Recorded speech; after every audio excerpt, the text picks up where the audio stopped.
Hi friends, my name is Pawan Kumar Tiwari. Let's start set 3 for EDC and analog.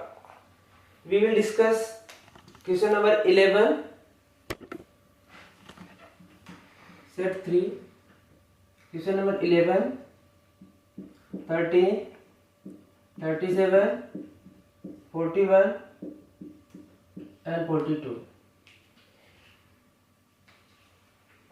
So first we start from question number 11. In question number 11, we have given a energy band diagram of MOS metal oxide semiconductor.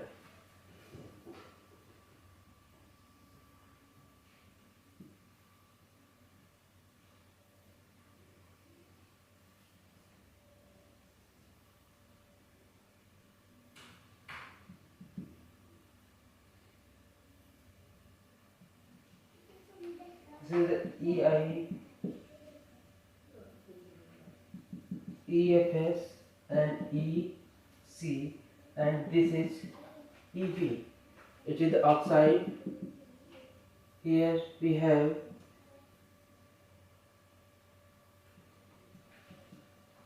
metal. This is the gate, and it is the semiconductor part.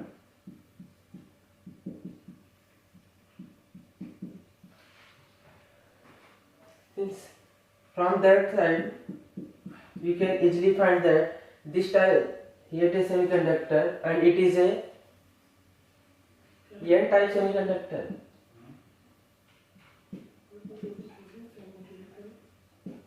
Because in that the Fermi energy of semiconductor is very close to the conduction band, so this type of material is a N type semiconductor material.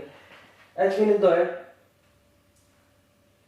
this material is the metal. If we provide a negative potential to the metal, then the energy in metal, as we know that the metal has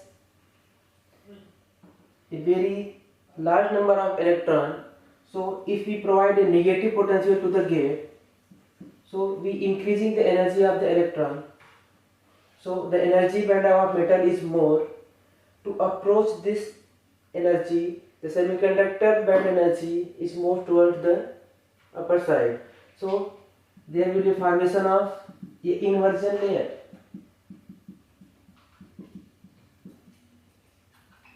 Inversion layer. So this type of configuration is inversion mode of operation of the MOS capacitor. And other side we can also check that the Fermi energy level of semiconductor is come very close to the valency band. So initially the material is N type and the material is converted to N type to P type. So there is inversion is take place. So the region of operation of this metal oxide capacitor is inversion mode of operation. So option A is correct. Let's further move to the question number 13. Let's move to the question number 13. In question number 13, it is given a 2 diode connected with a sinusoidal voltage source and a 2 capacitor which is initially discharged and also connected a resistance. We have to calculate the voltage across the resistance. So at the first half cycle when the input is positive, then both diode D1 and D2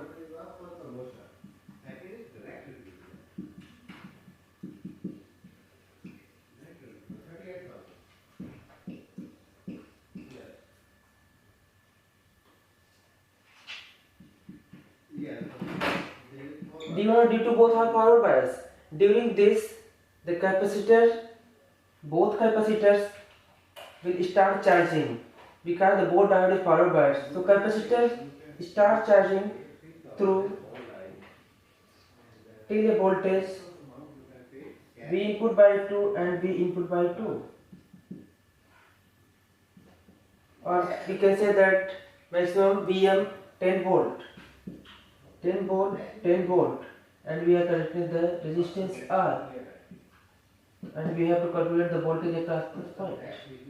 But we can say that the polarity of charging of this capacitor is like this, and polarity of charging this capacitor is like this. So here is this, and this.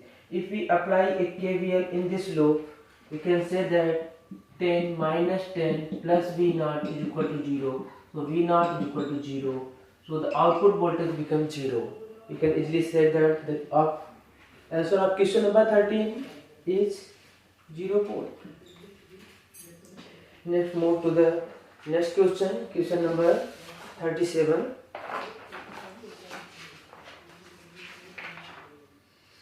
Question number 37 is very easy question.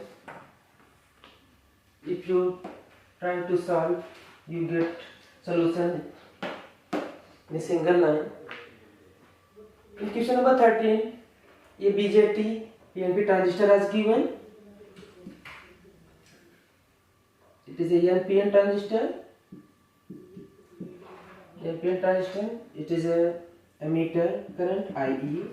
It is a, the distance is given 0.5 micrometer, and this is a collector current, and here it is the base current.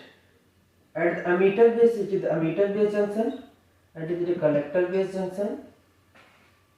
So the doping at the base is given at the base emitter junction is 10 to the power 14 per centimeter cube. We have to calculate the collector current IC, because here the doping is more and here doping is less. So we can directly use the formula. We know that the current is a totally diffusion current, not a drift current. So the IC, as we know the diffusion current,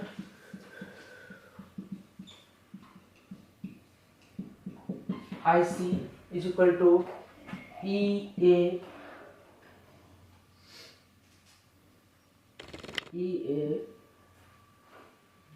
D. Since this is the p type semiconductor, so it is a D N by dl.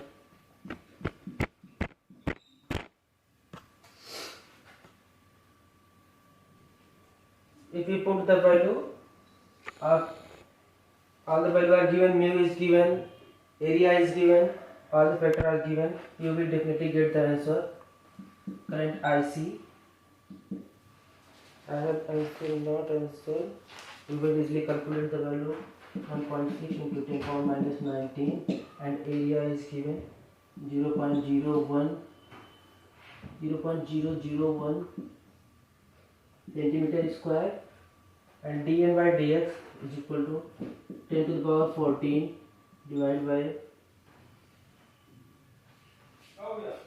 0.5 micrometer into area into mobility 800 centimeter square per volt second. After solving, you get the answer. I do not have answer currently at this point. You can solve and you get the answer. Question number 37. You can easily get the answer. We can generally illustrate how you can solve the problem very easily.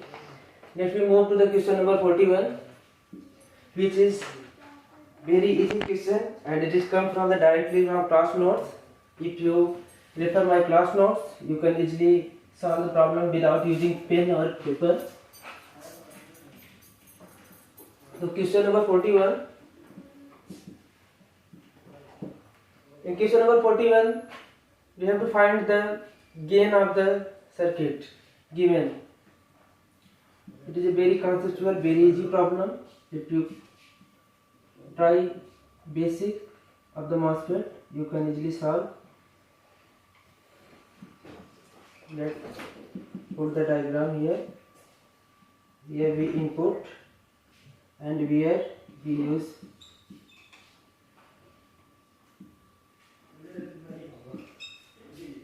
VDD. This is the basic. We know that this will be used as active load for this. Here the main transistor is M1, this is M2, and this is M3. Here the main transistor is M1 and the M2 and M3 is we have like a load for this transistor M1. So we can replace this M3 and M2 by a load.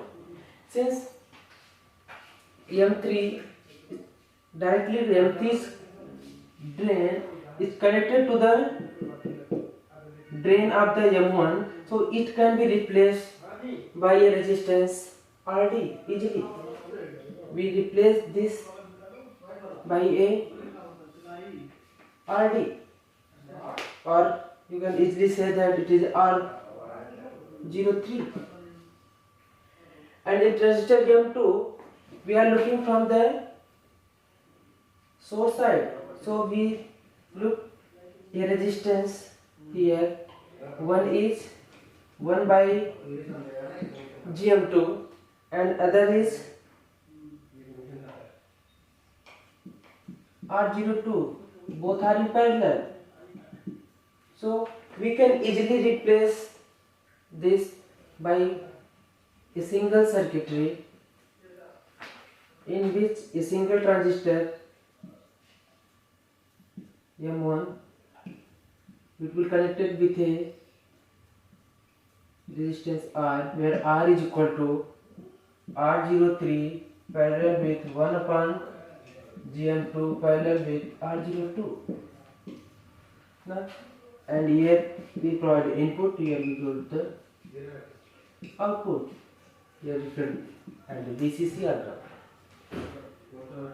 So it is a same as common source amplifier circuit, and we know that the gain of the common source circuit is equal to minus GM1 into R. Put the value of R minus GM1 R03 parallel with 1 upon GM2 parallel with R02. So if we match the answer, you will get easily. And you have the R0 parallel with R01, as you know that. So we can also put here parallel with R01. You can easily get the answer. The answer will be C part. Question number 41, answer will be C part. Next we move to the question number 42. I will solve only those problems which have some concept. You can easily solve. If you have any doubt, if you want to answer of any other question, or you have any doubt on any question, you can contact by me at email ID EII Delhi at gmail.com. If you want to any question detailed solution, you can contact. Okay, next we question number 42. In question number 42, again it is asking that the pole frequency. It is based upon the MOSFET problem. It is a very easy problem. It is based upon the Miller effect. You can split the capacitor by using Miller effect.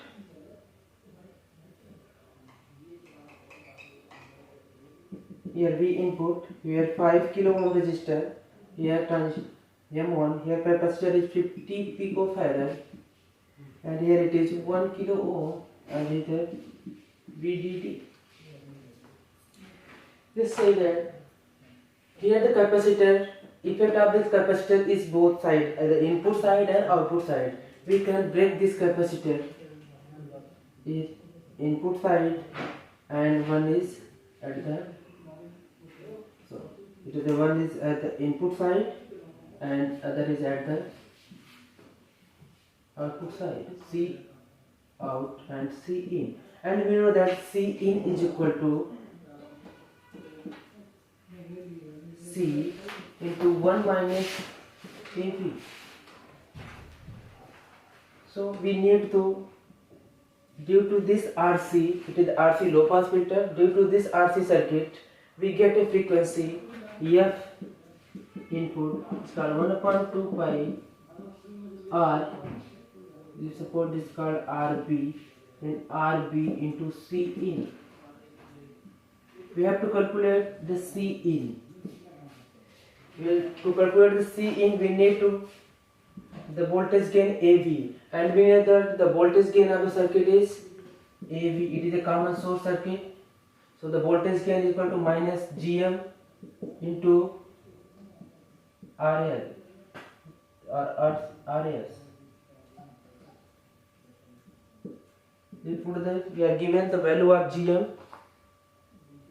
Value of GM is given 0.01 Siemens into 1 kilo ohm.